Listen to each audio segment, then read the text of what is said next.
একাদশ এবং দ্বাদশ শ্রেণীর প্রাণপ্রিয় শিক্ষার্থীবৃন্দ, তোমাদের সকলকে স্বাগত জানাচ্ছি। আমি জয়তশীল, সহকারী অধ্যাপক, বান্দরবান ক্যান্টনমেন্ট পাবলিক স্কুল ও কলেজ।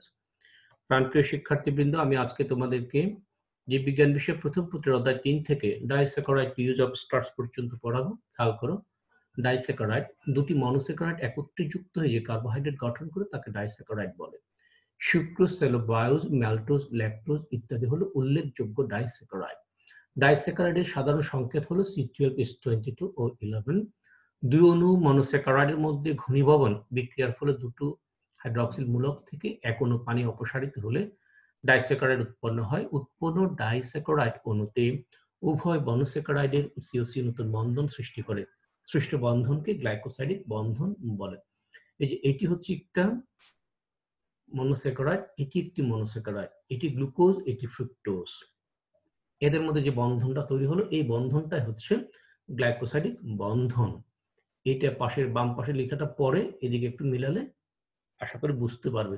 এই যে সিওসি বন্ধনটা হয়েছে, সিওসি বন্ধনটা হয়েছে, এটি হলো গ্লাইকোসাইডিক বন্ধন। অর্থাৎ গ্লাইকোসাইডিক বন্ধনের কথা আগে আমি বলেছি, তারপর আরেকবার বলছি, দুটি মনোস্যাকারাইড যে বন্ধন দ্বারা যুক্ত হয় সেই বন্ধনটাকে বলা হয় গ্লাইকোসাইডিক বন্ধন। গ্লুকোজটাও কিন্তু C6H12O6, ফ্রুক্টোজটাও কিন্তু C6H12O6, দুটোই কিন্তু মনোস্যাকারাইড, বাট এদের এই যে সংকেতটা হয়তো এক, বাট অ্যাটমিক কনফিগারেশন এক নয়। এই জন্য এই একটা গ্লুকোজ আর একটা ফ্রুক্টোজ। দেখো এরপরে সুক্রোজটা কি। উদ্ভিদের প্রধান ডাইস্যাকারাইড হলো সুক্রোজ। এক অণু গ্লুকোজ এবং এক অণু ফ্রুক্টোজ একসাথে সংযুক্ত হয়ে গঠন করে এক অণু সুক্রোজ। এতে এক অণু পানি সৃষ্টি হয়ে বেরিয়ে যায়। চিনি হলো একটি সাধারণ সুক্রোজ। ইক্ষু এবং বিট থেকে চিনি পাওয়া যায়।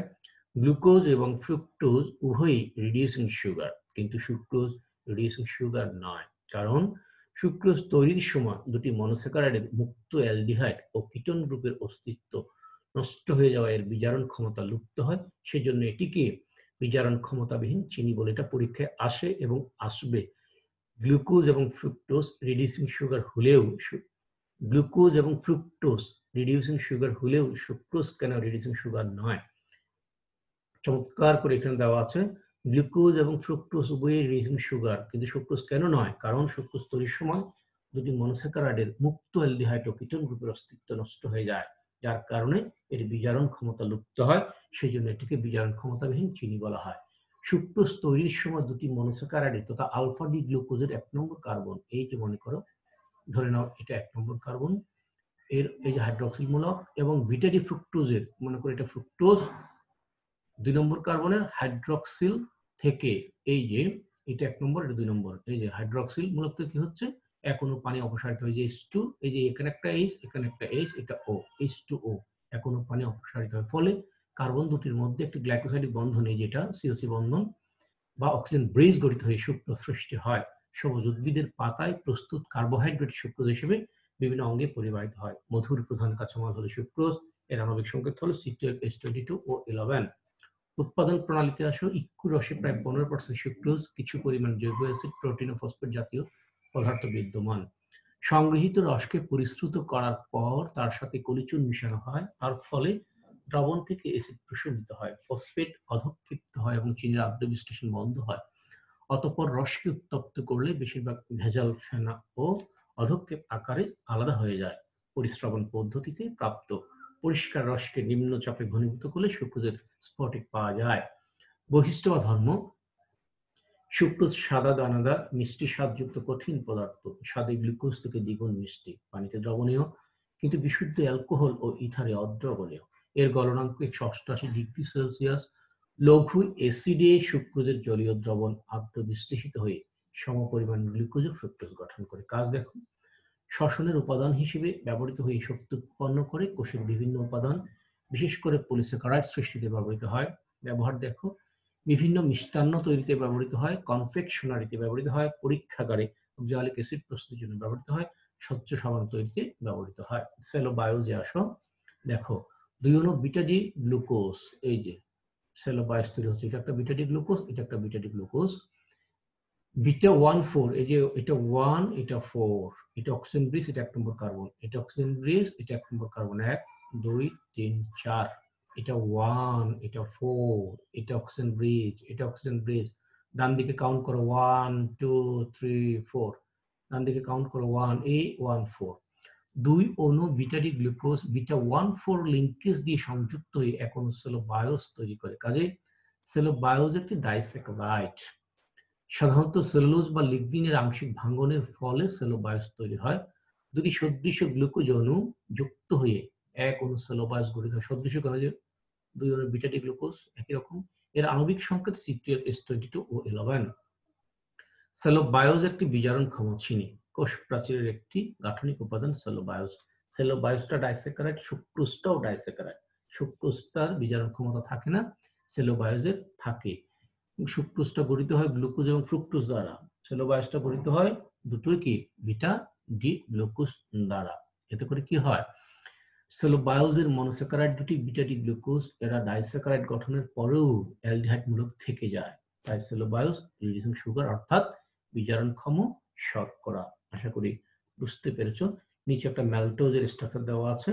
এগুলো তোমাদের খুব বেশি একটা লাগবে না, তোমরা কেমিস্ট্রি থেকে এই বিষয়গুলো জেনে নিও। সেলোবায়োজ, ম্যালটোজ বা বিজারণক্ষম শর্করা কোনটা, এখানে অত বেশি আসবে না। তবে যে প্রশ্নটা আমি বললাম সেটা আসবে, যে রিডিউসিং সুগার বলতে কি বোঝায়, সুক্রোজ কেন নন রিডিউসিং সুগার, সেলোবায়োজ কেন রিডিউসিং সুগার, দুটো ডাইস্যাকারাইড হওয়া সত্ত্বেও। সেলুলোজকে আংশিকভাবে আদ্র বিশ্লেষণ করলে যে ক্ষুদ্র ক্ষুদ্র একক গঠিত হয় তাদের মধ্যে অন্যতম যৌগ হলো সেলোবায়োজ। ইমালসিন এনজাইম ও অ্যাসিডের প্রভাবে সেলোবায়োজ ভেঙে দুই অণু গ্লুকোজে পরিণত হয়। আবার ব্রোমিন পানি দিয়ে সেলোবায়োজকে জারিত করলে সেলোবায়োনিক অ্যাসিড তৈরি হয়। কাজ দেখো, কোষ প্রাচীরের একটি গাঠনিক উপাদান হিসেবে কাজ করে। পরের স্লাইডটা দেখো, ম্যালটোজ।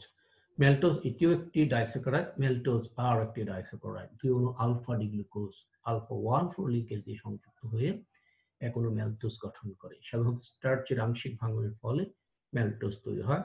এটি আংশিক রিডিউসিং সুগার। এর আণবিক সংকেত C12H22 ও 11। এগুলো সব ডাইস্যাকারাইড, বাট কনফিগারেশন ভিন্ন।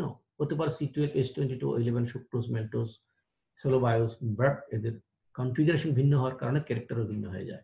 যাই হোক, অলিগোস্যাকারাইড নিয়ে কথা বলবো। পরীক্ষায় প্রশ্ন হয় অলিগোস্যাকারাইড কি।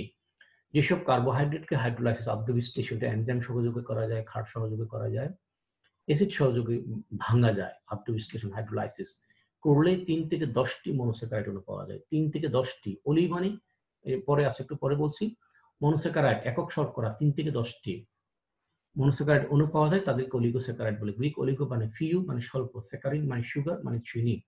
সাধারণত 3 থেকে 10টি মনোস্যাকারাইড একটি অলিগোস্যাকারাইড গঠন করে। মনোস্যাকারাইড বলতে মানে এটাই হচ্ছে কার্বোহাইড্রেটের মানে সরল কার্বোহাইড্রেট, সরল শর্করা। এটিকে ভাঙলে আর কোনো কার্বোহাইড্রেট একক পাওয়া যাবে না। আবার ডাইস্যাকারাইড হলো দুটি মনোস্যাকারাইড মিলে, ডাই মানে দুই, এখানে দুটি মনোস্যাকারাইড পাওয়া যাবে। এই একটি সরল শর্করা হলো মনোস্যাকারাইড, দুটি মনোস্যাকারাইড মিলে ডাইস্যাকারাইড। এরপরে 3 থেকে 10টি হলো অলিগোস্যাকারাইড। এর বেশি যেটা সেটা আমরা পলিস্যাকারাইডে যাব, ওইটাতে পরে আসছি। তাহলে অলিগোস্যাকারাইড কি, যেসব কার্বোহাইড্রেটকে হাইড্রোলাইসিস করলে 3 থেকে 10টি মনোস্যাকারাইড অণু পাওয়া যায় তাদেরকে অলিগোস্যাকারাইড বলে। গ্রিক অলিগো মানে হচ্ছে ফিউ বা স্বল্প, স্যাকারিন হচ্ছে সুগার বা চিনি। সাধারণত 3 থেকে 10টি মনোস্যাকারাইড এক একটি অলিগোস্যাকারাইড গঠন করে। একাধিক মনোস্যাকারাইড তাদের গ্লাইকোসাইডিক লিঙ্কেজ দিয়ে পরস্পর সংযুক্ত থাকে। একটি মনোস্যাকারাইডের হাইড্রক্সিল গ্রুপের সাথে অপর একটি মনোস্যাকারাইডের হাইড্রক্সিল গ্রুপের সংযুক্তিকে গ্লাইকোসাইডিক লিঙ্কেজ বলে। এটা পরীক্ষায় আসে, শিখে রাখবা। অলিগোস্যাকারাইড গুলোকে তাদের মধ্যে বিদ্যমান মনোস্যাকারাইডের সংখ্যা দিয়ে শ্রেণীবিভাগ করা হয়। যেমন 3টি মনোস্যাকারাইড থাকলে ট্রাইস্যাকারাইড বলে, 4টি থাকলে বলে টেট্রাস্যাকারাইড। ট্রাইস্যাকারাইড কি, যে সকল অলিগোস্যাকারাইডকে আদ্র বিশ্লেষণ করলে 3 অণু মনোস্যাকারাইড পাওয়া যায় তাকে ট্রাইস্যাকারাইড বলে। যেমন রাফিনোজ, একে আদ্র বিশ্লেষণ করলে পাওয়া যাবে এক অণু গ্লুকোজ, এক অণু ফ্রুক্টোজ, এক অণু গ্যালাক্টোজ। টেট্রাস্যাকারাইড, যে সকল অলিগোস্যাকারাইডকে আদ্র বিশ্লেষণ করলে 4 অণু মনোস্যাকারাইড পাওয়া যায় তাকে ট্রাইস্যাকারাইড বলে। যেমন স্টেকিওজ, এখানে এক অণু গ্লুকোজ আছে, এক অণু ফ্রুক্টোজ আছে, 2 অণু গ্যালাক্টোজ আছে। ও স্কারোজ। পলিস্যাকারাইডে আসি। ওই যে আগে যেটা বলেছিলাম, সরল শর্করা মনোস্যাকারাইড মানে একটি মাত্র একক। দুটি হলে মনোস্যাকারাইড, দুটি হলে ডাইস্যাকারাইড। দুটি মনোস্যাকারাইড মিলে ডাইস্যাকারাইড গঠন করে। কথাটা আশা করি বুঝতে পেরেছো। অলিগোস্যাকারাইড হলো 3 থেকে 10, এটাকে একটা নির্দিষ্ট সংখ্যার ভিতরে নিয়ে আসে। সংখ্যাটা হলো মনোস্যাকারাইডের সংখ্যা। 3টি মনোস্যাকারাইড হলে ট্রাইস্যাকারাইড, 4টি হলে টেট্রাস্যাকারাইড, এও 10 পর্যন্ত আছে। এরপরে হলে এই সংখ্যার চেয়ে বেশি হলে, 10-এর বেশি হলে সেটা তখন পলিস্যাকারাইড। অনেকগুলো মনোস্যাকারাইড একত্রে পলিমারভুক্ত হয়ে গঠন করে পলিস্যাকারাইড। অন্যভাবে বলা যায় যে কার্বোহাইড্রেটকে আদ্র বিশ্লেষণ করলে অনেকগুলো 10-এর অধিক মনোস্যাকারাইড অণু পাওয়া যায়, তাকে পলিস্যাকারাইড বলে। এরা উচ্চ আণবিক ওজন বিশিষ্ট জৈব রাসায়নিক পদার্থ। পলিস্যাকারাইড সাধারণত পানিতে অদ্রবণীয় এবং এরা মিষ্টি নয়। স্টার্চ, সেলুলোজ, গ্লাইকোজেন ইত্যাদি হলো গুরুত্বপূর্ণ পলিস্যাকারাইড। সেলুলোজ প্রকৃতিতে সবচেয়ে বেশি পাওয়া যায়। স্টার্চের পরিমাণ দ্বিতীয় পর্যায়ে। প্রকৃতিতে কাজের ভিত্তিতে পলিস্যাকারাইড 2 প্রকার, একটি হলো গাঠনিক আর একটি হলো সঞ্চয়ী। গাঠনিকটা দেখো, এরা জীবদেহে কাঠামো নির্মাণ বা গঠনের সাথে জড়িত থাকে, যেমন সেলুলোজ, হেমিসেলুলোজ, পেকটিন, এগুলো সব কি পলিস্যাকারাইড। এরা কি করে প্রভৃতি উদ্ভিদের কি করে কোষ প্রাচীরের গঠন করে। সঞ্চয়ী পলিস্যাকারাইড মানে এরা কোষ প্রাচীর গঠন করে আর কি, গাঠনিক উপাদান। এরা জীবদেহে সঞ্চিত বস্তু হিসেবে থাকে, যা পরে শক্তির উৎস হিসেবে ব্যবহৃত হয়ে থাকে, যেমন স্টার্চ, গ্লাইকোজেন প্রভৃতি। এরা শ্বসন কার্যেও ব্যবহৃত হয়। কয়েকটি উল্লেখযোগ্য পলিস্যাকারাইডের বর্ণনা দেখো। শ্বেতসার স্টার্চ, অ্যামাইলোজ এবং অ্যামাইলোপেকটিন নামক দুটি পলিস্যাকারাইডের সমন্বয়ে গঠিত পদার্থই হলো স্টার্চ। উদ্ভিদে স্টার্চ সঞ্চিত পদার্থ রূপে বিরাজ করে। ফটোসিনথেসিস প্রক্রিয়ায় সৃষ্ট চিনির অধিকাংশই পরিবর্তিত হয়ে স্টার্চে পরিণত হয়। স্টার্চ সাধারণত ঘনীভূত দানা হিসেবে উদ্ভিদ কোষে বিরাজ করে এবং এদের দানার আকার ও আকৃতি বিভিন্ন উদ্ভিদে বিভিন্ন রকম হয়। মনে রাখবা, এখানে মনোস্যাকারাইডের সংখ্যা ওখানে n দিয়ে দেখানো আছে। মনোস্যাকারাইডের সংখ্যা অনেক বেশি হতে পারে, 10-এর বেশি।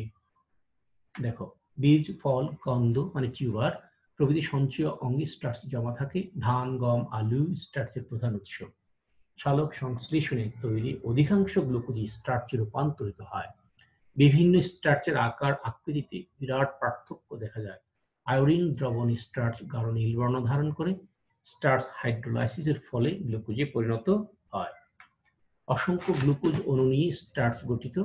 গ্লাইকোসাইডিক বন্ধনের প্রকৃতি অনুযায়ী স্টার্চ 2 প্রকার, যথা অ্যামাইলোজ ও অ্যামাইলোপেকটিন।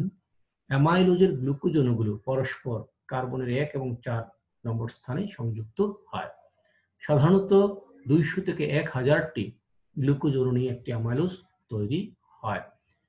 এর অনুশৃঙ্খল অশাখ, এখানে একটু খেয়াল করো, এই যে এখানে কোনো শাখা নেই অ্যামাইলোজ, এই যে অ্যামাইলোজের গঠন, বাট অ্যামাইলোপেকটিন দেখো এখানে শাখা আছে। এগুলো জটিল শর্করা।